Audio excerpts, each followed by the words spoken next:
Welcome everyone to the Kansas Specialty Crop Spotlight Series featuring Mellowfields Farm. This webinar is brought to you by the Kansas Farmers Union, the Local Food Safety Collaborative, the National Farmers Union, and Kansas State Research and Extension, and it's generously supported by the Food and Drug Administration. Thank you to the FTA. My name is Billy Mitchell, and I work with the Local Food Safety Collaborative at the National Farmers Union. And the National Farmers Union is a grassroots, producer-driven organization that believes strong family agriculture is the basis for thriving rural communities. And part of our work is the Local Food Safety Collaborative. It's a cooperative agreement between the National Farmers Union Foundation and the Food and Drug Administration, the FDA, provides outreach, education, and training to small fruit and vegetable growers and processors on the Food Safety Modernization Act, otherwise known as FSMA. And we have a network of partners across the country working to implement food safety projects and expand reach. And some of this work today are those partners coming together. So tonight, we invite you to enjoy Mellowfields Farm. We welcome Jessi. Also, I like this part, I get to welcome myself, Billy Mitchell, the Local Food Safety Collaborative FSMA Training Coordinator, and also Cal Jameson, Kansas State Extension Produce Safety Specialist. Our agenda for tonight. I'll wrap up in just a second to allow Don Teskey to come on and give a welcome from the Kansas Farmers Union. Then Jessi from Mellowfields Farm will give an introduction. I'll say hello again. Cal will say hello. And then after that, we're going to mix it up a little bit again this week. We'll be playing a few video clips and then also having a conversation about those clips. And at the end of the webinar, we'll have a little bit of time for Q&A from the audience. This is a gentle reminder for all of you, but especially for me, because I do always forget. At the end of the webinar, please fill out the evaluation. It helps us improve and provides great information and data for us. And with that, I'd love to pass the mic over to Don Teskey. Thank you, Billy.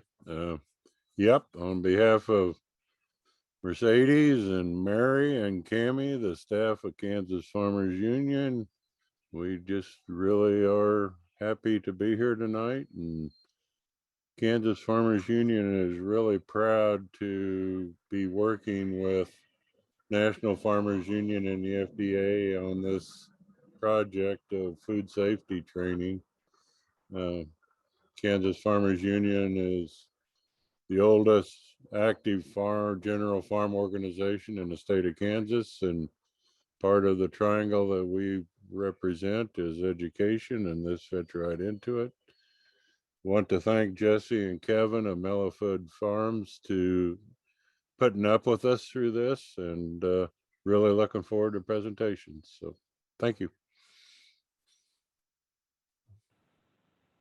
Thanks, Don. And Jessi, before we get to you, I'll just pass the mic over to Cal Jamerson to introduce himself. I think most people know me by now. I am the Produce Safety Extension Associate with K-State Research and Extension.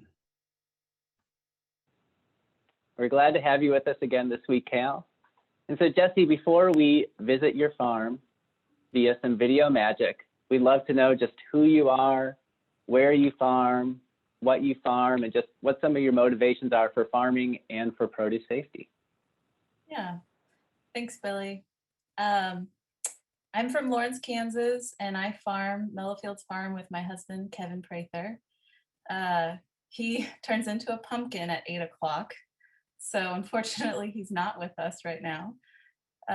He's helping our 9-year-old son get ready for bed. And so it'll just be me tonight.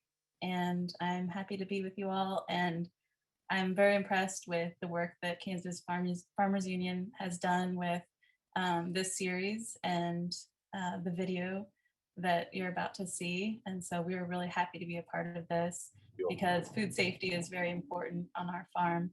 And we've worked with Cal over the years, and it's been really surprising to us that the vegetables we grow take on extra value for us, and then also our customers when we feel completely confident in the products that we are producing. And so food safety helps us feel really proud of our products, and we feel completely secure in having them go out into the community and it helps us promote our products and just feel a lot of pride in them.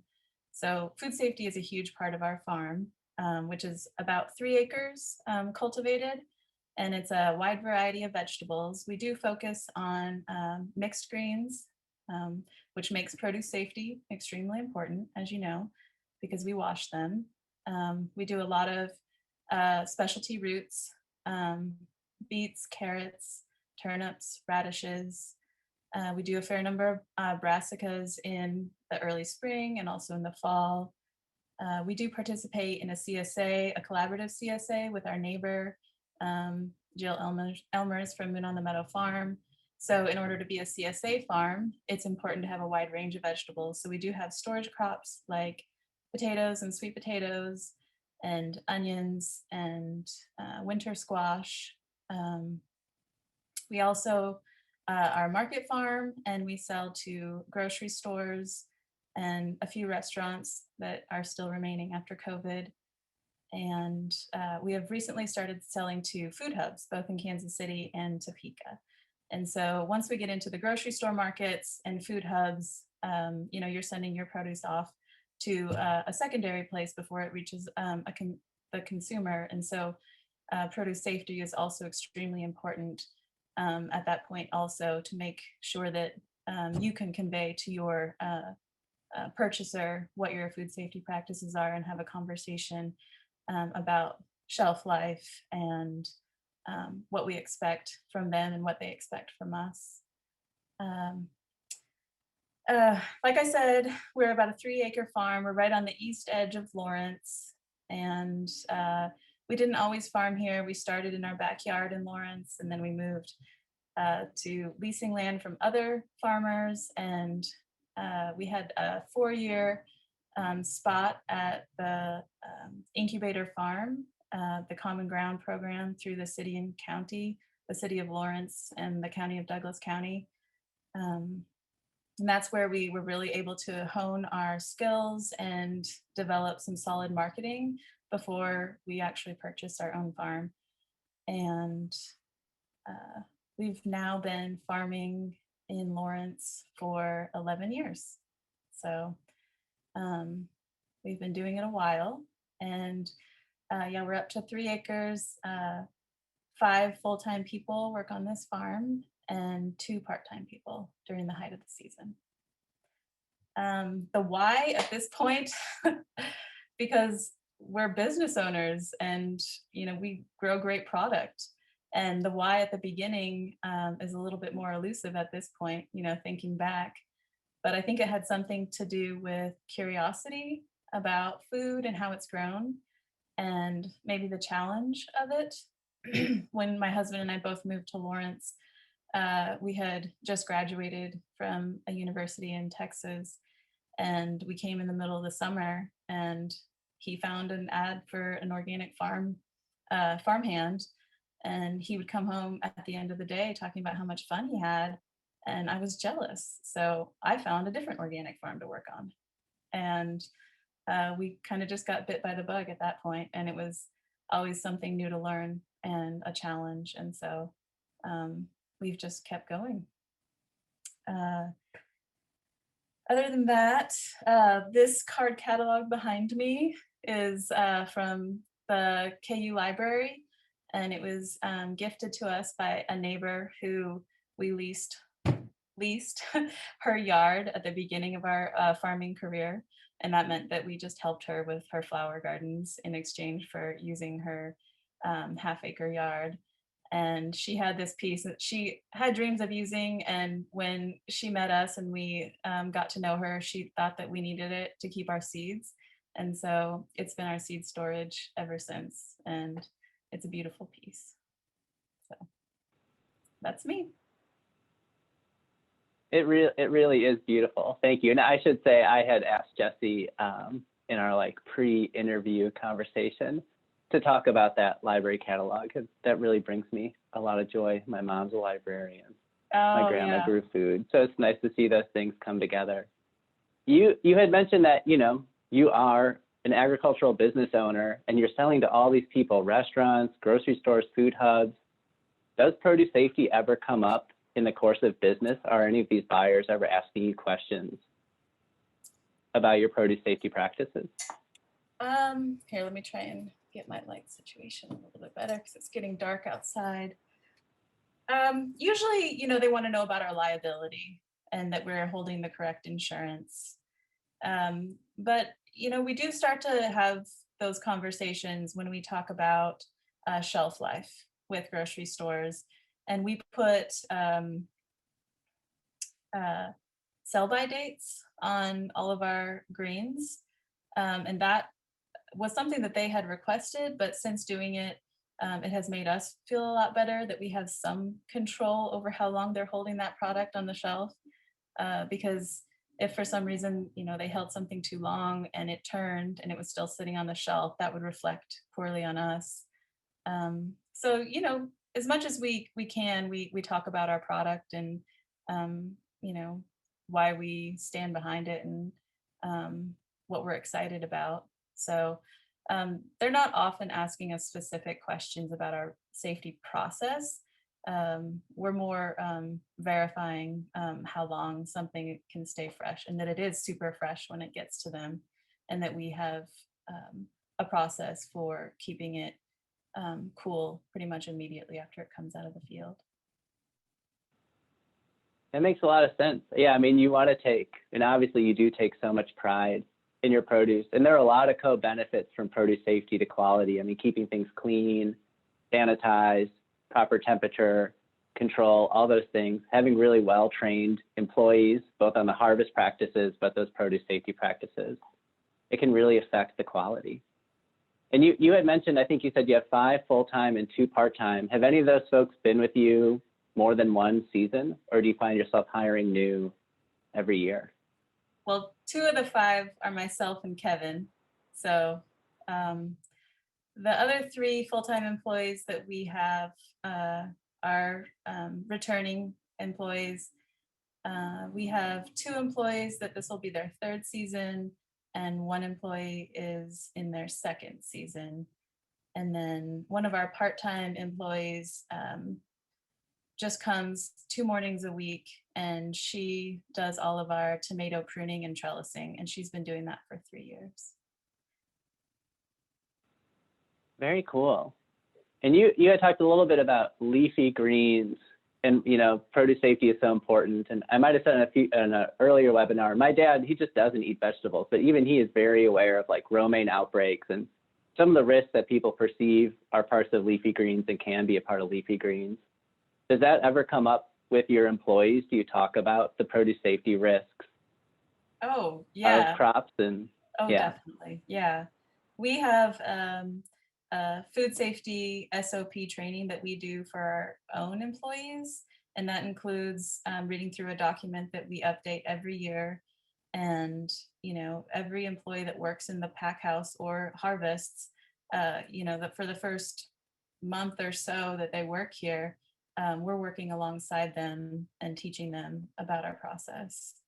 So, the people that are working here right now, 2 of them have past work history in kitchens, and something that we've found is chefs and cooks and servers who know about food and have worked in the food industry for a long time are interested in farming, because that's the one step of food before it gets to the restaurant. And so a lot of times they want to come and see where the food that they're preparing is grown.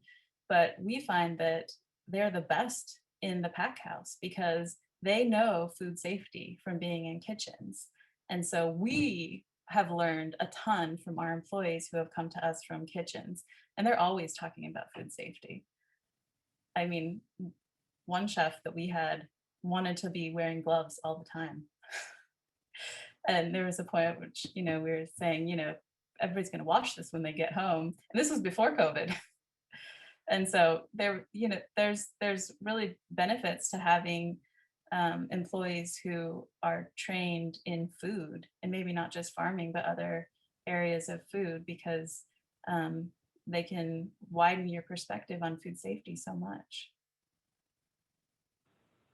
That makes a lot of sense. I was actually a line cook before I became a farmer. And it was that experience being in the back of the house, touching fresh produce. We started to buy local. That got me really interested in it. And those of you who've never worked in a restaurant, oftentimes you do have to take this serve safe training. And so all of a sudden you are talking about washing your hands for 20 seconds. You're cleaning and sanitizing your cutting boards. And you're really maintaining your tools. All these practices that you learn in a really good kitchen always transfer to really great farms. That's very cool. Well, I think with that, we might move to the first clip of your farm. I think this clip is about maybe 5 to 6 minutes, and then afterwards, we'll keep the conversation going. So Tricia, if you're there behind the scenes, if you'll roll the video.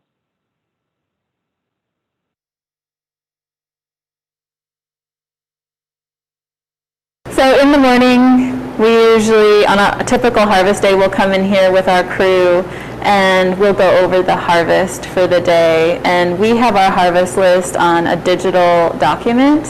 And so it's listed all of the products that we have in the field, how much we want harvested, and everyone signs in when they go to get lettuce or beets or turnips from the field.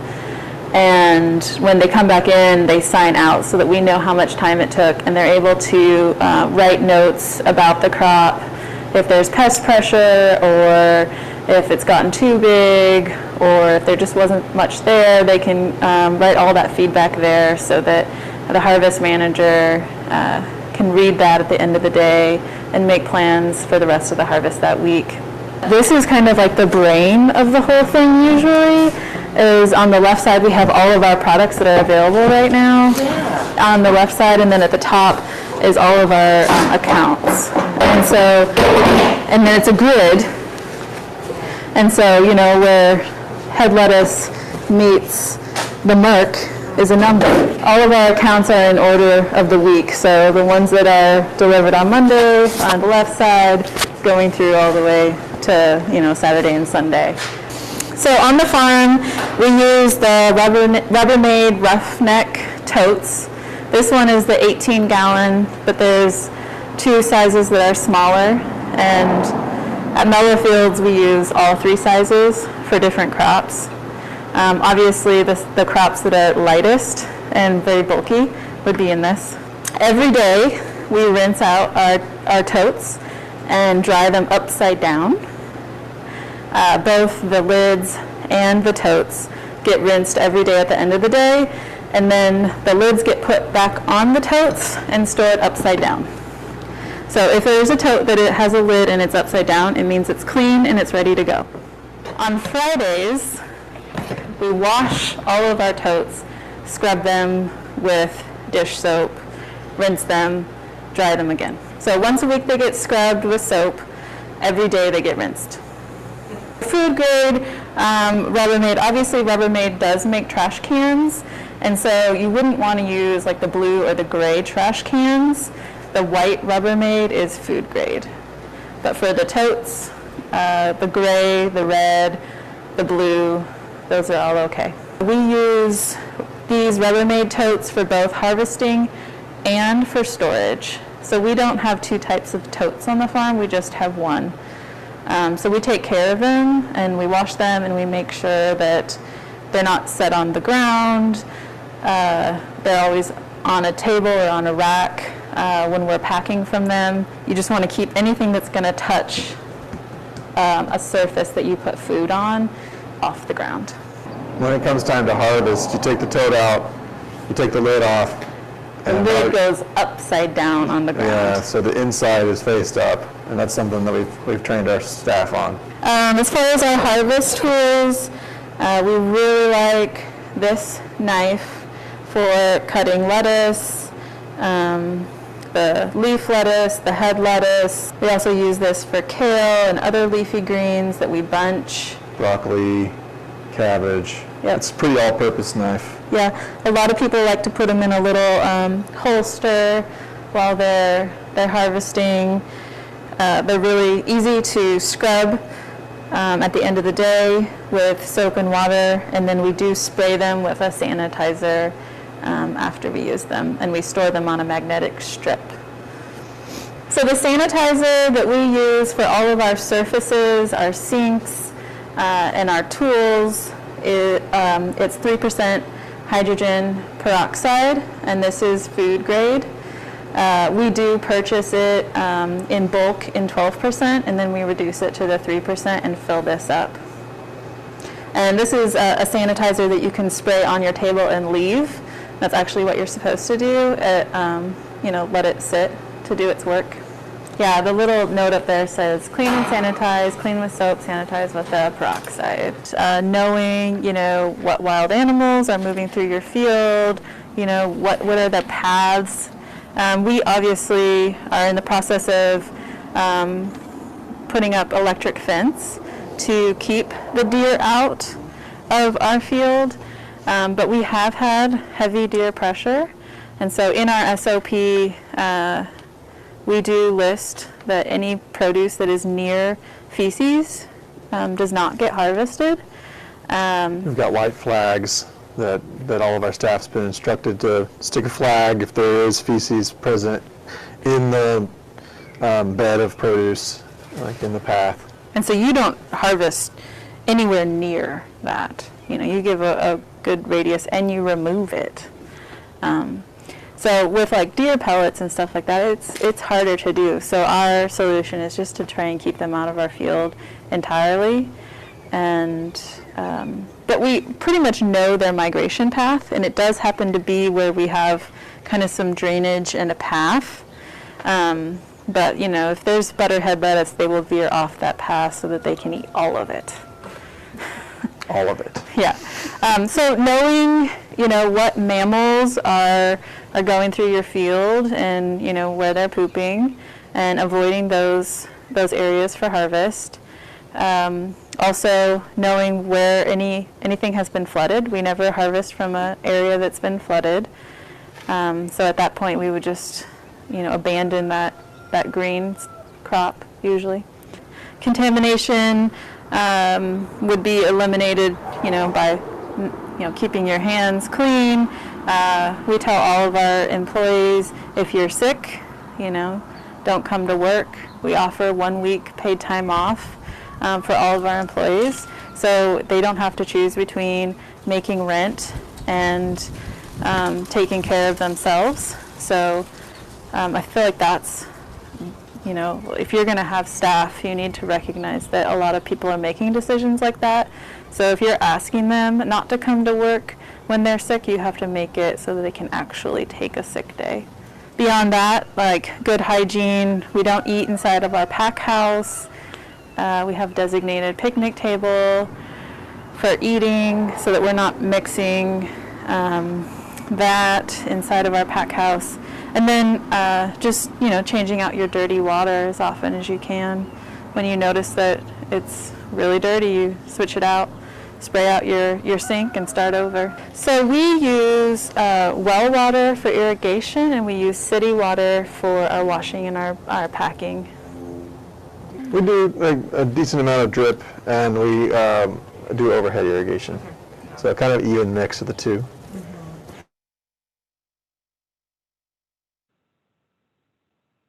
Oh my gosh, there were so many good things that I want to talk about that were happening just in that short clip. But before I do, I'll pass the mic to Cal, because there was a couple things that came up around water.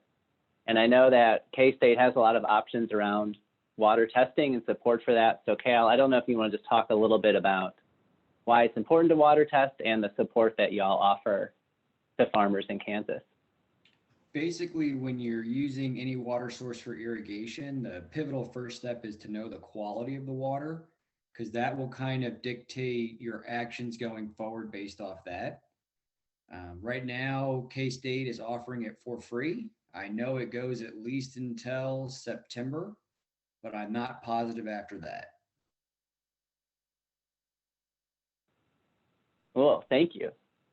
And then, Jessi, you mentioned a lot of things that might not traditionally come up in produce safety, but are so important, like giving your employees the opportunity to take care of themselves and their community by having some paid time off. Is that something you were able to do your first year of farming, or is that something you've been able to build in as your business has grown with your employees? Yeah, I think it's extremely important. And no, it wasn't something that we thought we could ever do. And it's just been in the last 2 years that we've recognized that,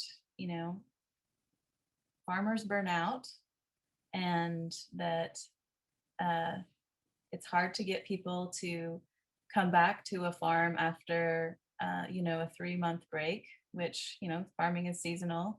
So getting your workers to return is, something we work really hard at, and, paying them fairly and giving them a week off, and, trying to make this a really pleasant place to work and a respectful place to work has allowed us to retain some really quality people who are excellent farmers.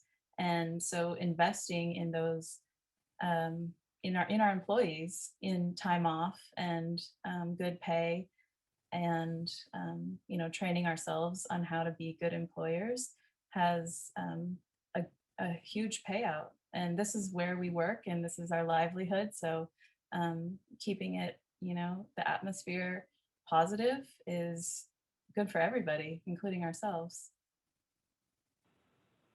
That's such a good point. We, Cal and I, we talk a lot about what to train around the produce safety rule and good agricultural practices. And it sounds like not only have you invested in your employees, but you've invested in yourself about how to train, how to be a manager, because managing people is really hard. It is not something that you read about in an Elliott Coleman book, and it's definitely something you need to take time to. Yeah. Do you have any advice for people about things you've learned, some hard-earned lessons?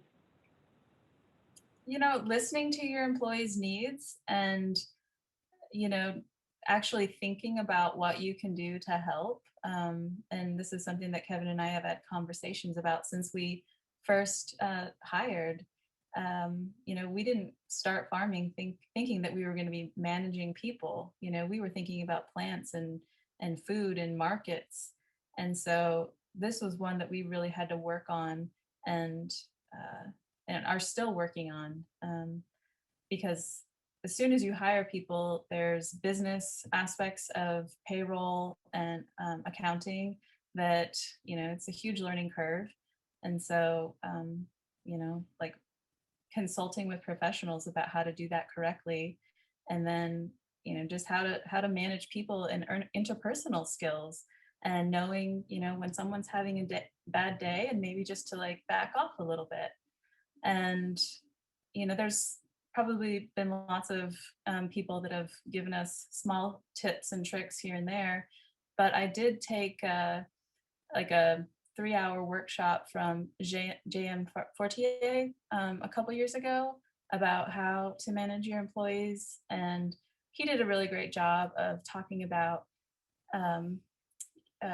regular check-ins, daily, weekly, monthly, and ways to engage your staff so that they feel like they can express themselves, and so that there's this positive feedback between management and employees. And I found that extremely helpful.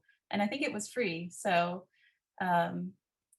he's a farmer. Him and his wife farm in Canada. So you could look up J.M. Fortier, and he has a lot of 5-day series on intensive topics about farming. And a lot of times they're about business or preventing burnout. And one of them was about managing employees. That makes a lot of sense, because positively engaged employees are just going to be able to do a better job of paying attention to the fields, monitoring for animal intrusion, engaging with the produce safety practices. And definitely managing people can be hard. And also, I'd love to hear some of Cal's thoughts about, you had mentioned the deer, just about managing wildlife on a farm. So I've noticed in the past, sometimes farmers think the expectation of them is they're going to keep the field sterile and completely exclude wildlife. That's not possible. And I just kind of want growers to know that's not the expectation that's set on you. It is exactly what Jessi said in the video. It's knowing the wildlife that directly impacts your farm and then taking steps to mitigate the risks, knowing their migration path, fencing is barriers, training your workers on what to do if there is fecal contamination. That is, what I call the gold standard, and that's the expectation that they have for growers regarding produce safety and wildlife.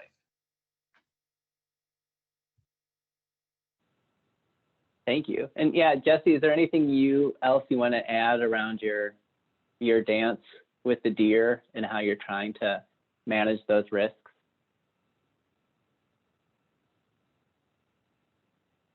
Oh, and I think you might be on mute. Yeah, thank you.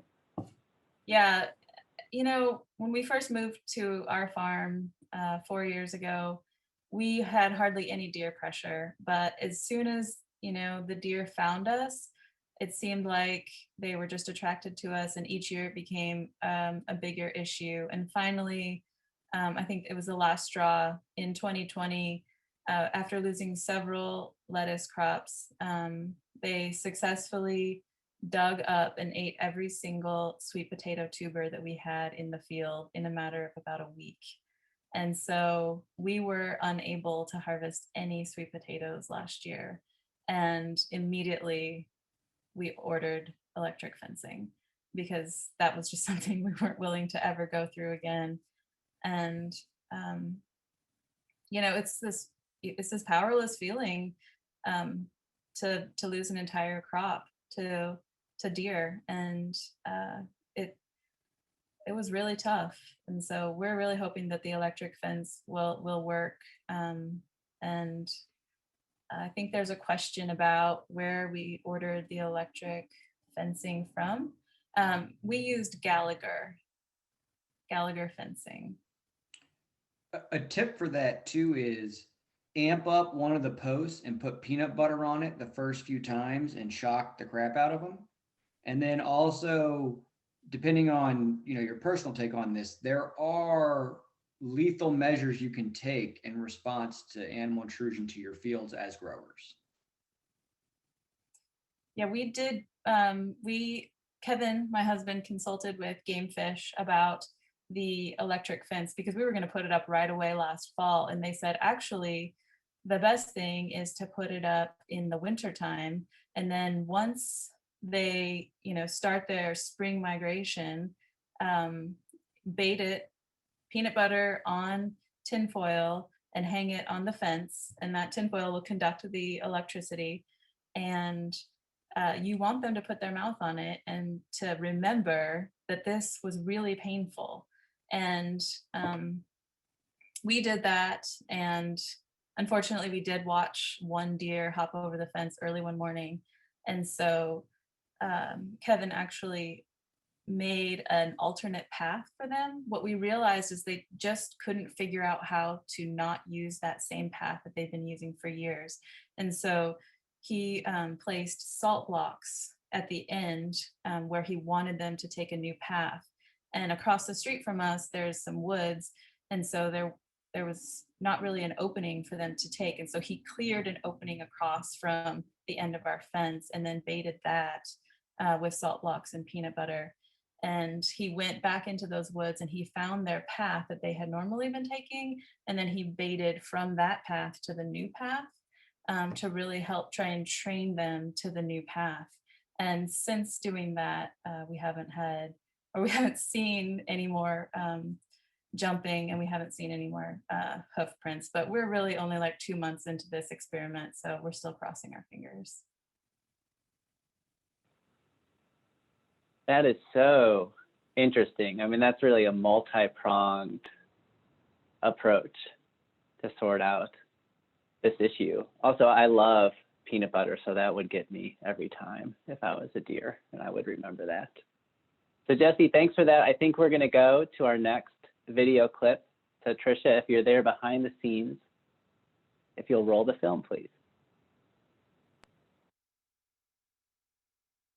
This is mostly our root washing station. And so if I'm going to be washing this tub of purple daikon, I'm going to dump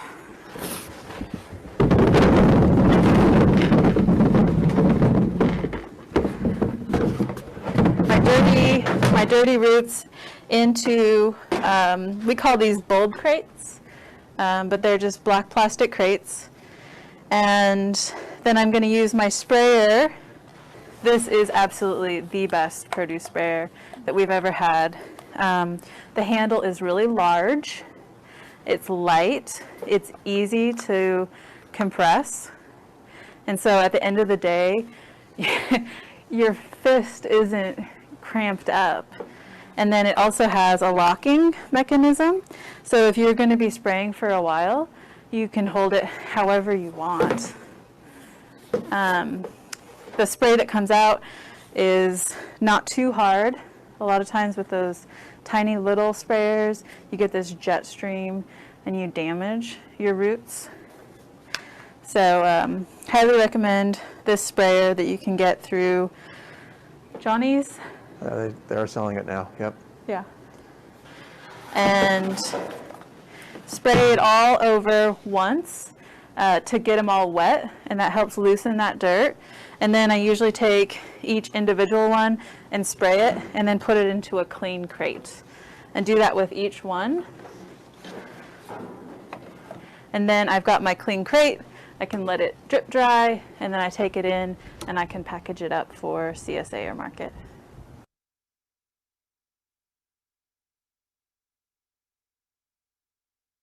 This space in here is only wash pack and storage.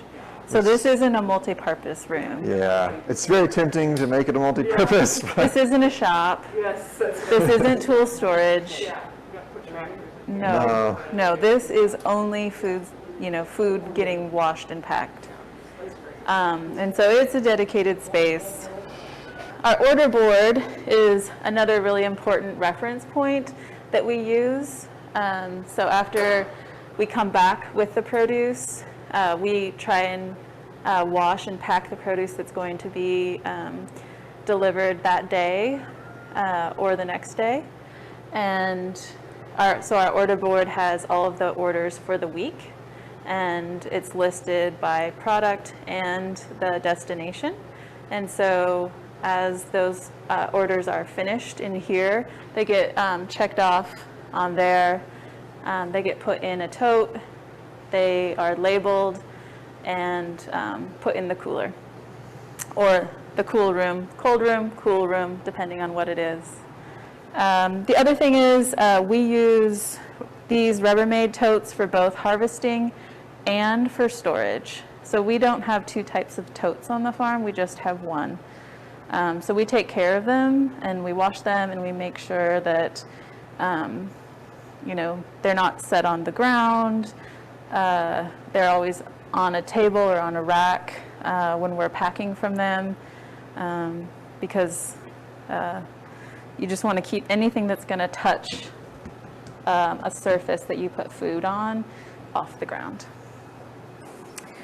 For cleaning really dirty surfaces, we do use Dr. Bronner's Castile soap that's got some suds, and we'll use that on surfaces to really get like stubborn stuff off, and then we'll spray the sanitizer after this. Yeah, anything that we're like needing to get dirt off of, and we're not just trying to sanitize, we're actually trying to clean first. So for Jessi, you are not the first farmer to tell me how much they love that spray nozzle. People rave about that nozzle. And I think a lot of people are getting it from Johnny's, but yeah, it can be a game changer. Yeah, I mean, if you take care of it, I left it out in this last freeze and it burst. So they're not cheap to replace. So if you're like me and you forget to unhook things before a freeze, you might not want to get it. Oh gosh, there's always a lot to remember. And we saw in your wash pack area, there were a lot of food contact surfaces. So I'm gonna pass the mic over to Cal for a second, because you talked about cleaning and sanitizing. I thought Cal could maybe expand on just a little bit about what that 4-step process is for all those totes, bins, stainless steel tables that we saw. For those of you who've had the FSMA produce safety training, the grower training, the official one that's 8 hours, you'll remember you get a lot of as necessary, as needed, when applicable, and it's kind of frustrating. But the one time they do go ahead and spell out how to do something is with cleaning and sanitizing. And there is a 4-step specific process where, you know, you're going to remove the debris, rinse, scrub with a detergent, rinse back off, and then apply your sanitizer. And on K-State's website, which I'll throw in chat here in a sec, we actually built a compliance guide that gives a graphic, walks through the steps, and has a template of the record to keep for when you do clean and sanitize. And it also has what I find useful on the production side, an appendix that talks about different chemicals and how they interact with different materials. Yeah, thanks, Cal. Because there is, especially when you start getting those chemicals like chlorine or periacetic acid, they can affect things in different ways, and you have to start to understand pH. And then there were just a couple other things, Jessi, I saw that I just loved about y'all's pack house. One is having the spray table outside instead of inside, so you're not creating a real muddy mess inside the wash pack area. Was that an intentional choice? Is that why that's placed out there? Absolutely. Yeah. I like to work in a clean space, an organized space. There are so many parts of farming that are completely out of your control and sometimes feel like chaos. And so having an organized space and one that, you know, is pretty clean is important to me. So we definitely have spaces that are designated for washing in sinks or in, we have like a big stainless steel bin that we wash some greens in. And then all of our roots do get sprayed outside when it's, you know, not freezing outside. And then if it is the wintertime and we need to wash, we do have some metal grates that we put over the top of our 3-bay sink, and we're able to spray in there as well. So anytime that we're spraying, it's either outside or it's over a sink, so that we're not creating a slick, you know, unsafe surface. And also just because we get spray everywhere. Yeah, because I mean, those puddles can be uncomfortable. They can be super unsafe for people falling. And then unfortunately, they're really unsafe because people don't really love puddles. The pathogens do. It's this place where they can just like thrive and survive. So keeping that dry environment. Another thing I noticed is that you've got quite a few things on wheels. Do you move those things around a lot? Is there a reason that you have so many things on wheels? Well, we did invest a lot of money in concrete. And so utilizing that investment to its highest capacity means rolling everything because you can, because you're not trying to roll something over gravel. And when we did build our pack house, the idea of being able to wheel in and out of our walk-in cooler was something that was so desirable after, you know, tossing heavy tote after heavy tote out of the cooler and then picking it up again to set it into a vehicle to take. I mean, it was a lot of heavy lifting and work, and it was tiring. So the idea of conserving your energy and your time and efficiency by putting everything on a rack and just wheeling it right out to the van. And then, you know, when we're done washing, we'll fill up a whole Metro rack, and then we'll just wheel that in. And we actually have labels on our racks now. So there'll be a rack for CSA, there'll be a rack for farmers market, and there'll be a rack for grocery. And our labels are color coded. So one rack will all have purple labels, and that'll be everything that's going out on Thursday. And another rack will be red labels, and that's everything that's going out on Friday. So it's just really easy to take a quick glance and know which rack you need for what day. And yeah, wheels. I mean, we even put our trash can on wheels. And you know, it's. I mean, if you can, and it's something that you move around, if you move it every single day, it really does help. And you don't realize that until you do it. Yeah, I mean, you had mentioned employee burnout earlier, and that's one way to really reduce that stress on yourself and employees, because it's one thing to lift that garbage can up once, but to do it day after day, season after season, those things really burn you out. And then you don't always have the energy to focus on the produce safety things that you want to, or little things like quality or produce safety can slip. And I love the color coding, and it's very clear from those videos that y'all are very organized. And do you just have any tips around your organization and why you're so motivated to be such an organized farm? You know, maybe that's a product of being an introvert, is I don't want to have to talk to people all day long. And so if it's written out and it's, you know, there's signs that explain the process, and people can just go to that, you know, little printout and read, you know, our standard procedures instead of asking me every day, then it's easier for me. And that's just my preference. And I think it's also empowering if stuff is written out and it's really organized, then our employees feel like they know exactly what to do and how to do it. And, you know, they don't need to come talk to me, and they are resourced in a way that allows them to do their job without being managed. That's such an important part of just food safety culture and good farm cultures. You're reducing all this confusion, you're increasing clarity, and really empowering employees to know that they can be responsible for themselves. And I feel like you probably also have an environment where they can come to you if they see problems, be it a leaky faucet or deer in the field. It's really exciting, the environment and culture that you've created out on the farm. Thank you. Yeah, I mean, it's something that it's rewarding just having something that works. And so the first time you create a system and everybody loves it, and you know there's a positive experience, you start to look around and say, you know, what other things could we just put all of our minds to and create a system and write it down, and then we all use it and we all feel good, and then we just keep going. So it's definitely not one person that's creating those systems. You know, there's usually one person that actually initiates writing them down, but we're all thinking about ways to increase efficiency, and because there's always things to do. And so it feels good to do things efficiently.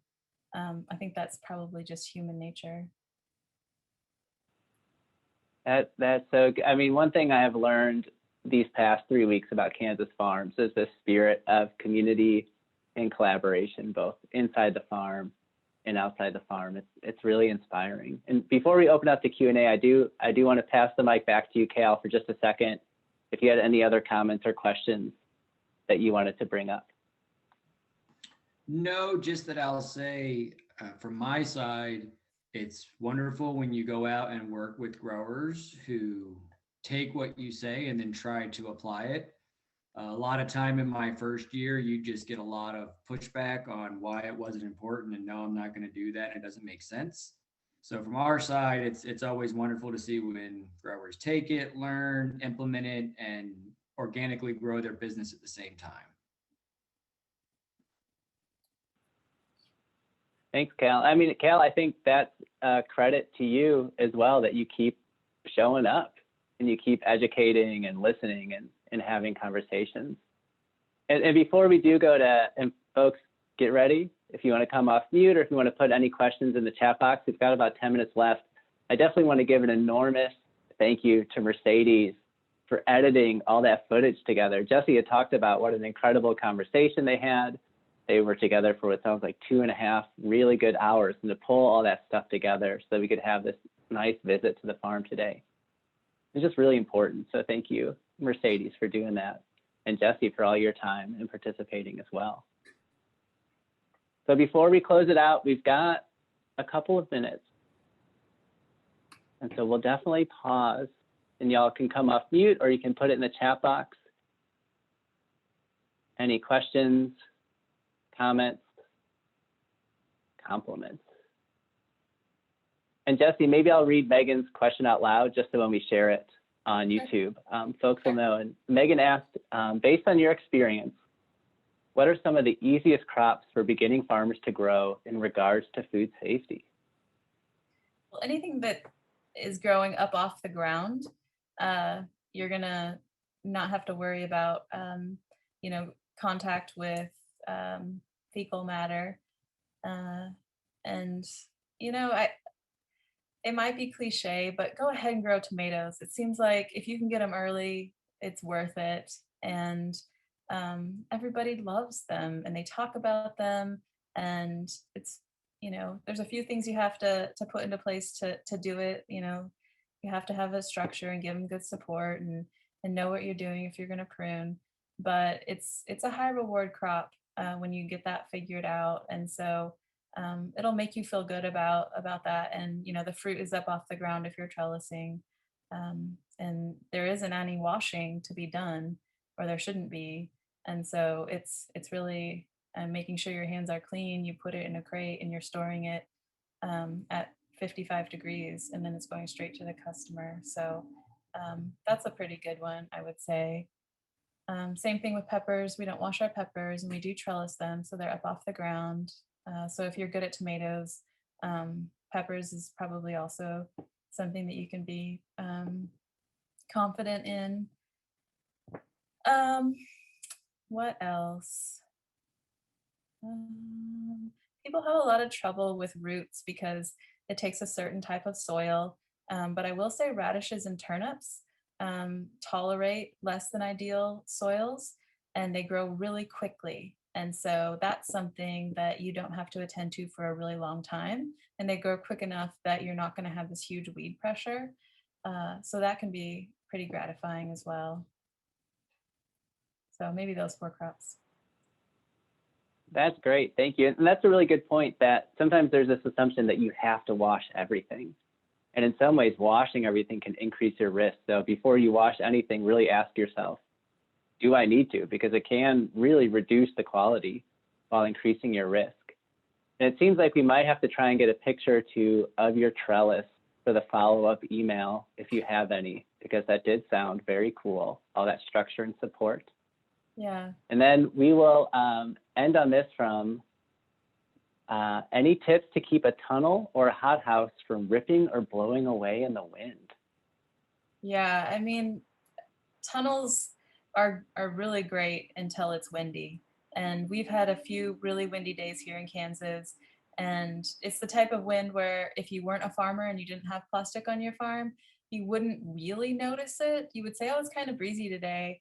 But if you're a farmer, I mean, constant hearing plastic, you know, just booming and blowing in the wind it's aggravating and it's scary because it can just rip off and blow away. And the high tunnels that we use all use wiggle wire to attach the plastic, and we've had great luck, you know, getting that plastic super tight on a warm day. If you pull your plastic on a warm day, the plastic can stretch more, and so you're going to get it super tight, and that's important to make sure that you don't have any give in there. And you know, there's always the question, if there is a super high wind coming and you know it and it's hot out, should you close your tunnel or should you open your tunnel? And I'm in camp, open your tunnel all the way. Open the sides, open the doors, and let that wind just go straight through. Otherwise you're making a sail. So yeah. I've seen 2 creative things with that on the let it in camp. I've seen people plant sunflowers to take the brunt of the initial wave of the wind to not beat the crops. And on the other side, where people didn't want to do that, I've seen them go get old telephone poles and sheet metals and build basically wind berms to try to prevent it from tearing up their tunnels. Now, they were salvaging this stuff, otherwise it'd be expensive, but the wind was just destroying them. So they said, I'm going to do an infrastructure thing.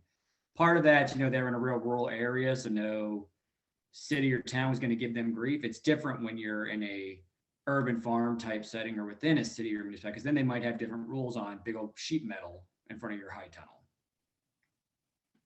Yeah. Yeah. I mean, we've had one cat tunnel, which, you know, the posts are not as secure as a big high tunnel, and they're designed to be movable. But we've only had a cat tunnel be destroyed by more like what was kind of like some rotating winds, not necessarily a tornado, but more kind of like a isolated microburst. So it can be really devastating, and it's scary for sure to live in a windy state with plastic, you know, season extension. Oh gosh, yeah, I'm down in the south, and hurricanes and high tunnels are a stressful thing. So I guess at this point, I'll say, Trisha or Charlie, if you'll put the evaluation link in the chat box. We knew it would happen someday. I would remember without your prompt. And I just want to say thank you again so much to Jessi, to Cal, to all the behind the scenes work from the Kansas Farmers Union, and that I hope we all get to see each other safely in person soon. With that, I hope everybody has a really lovely night.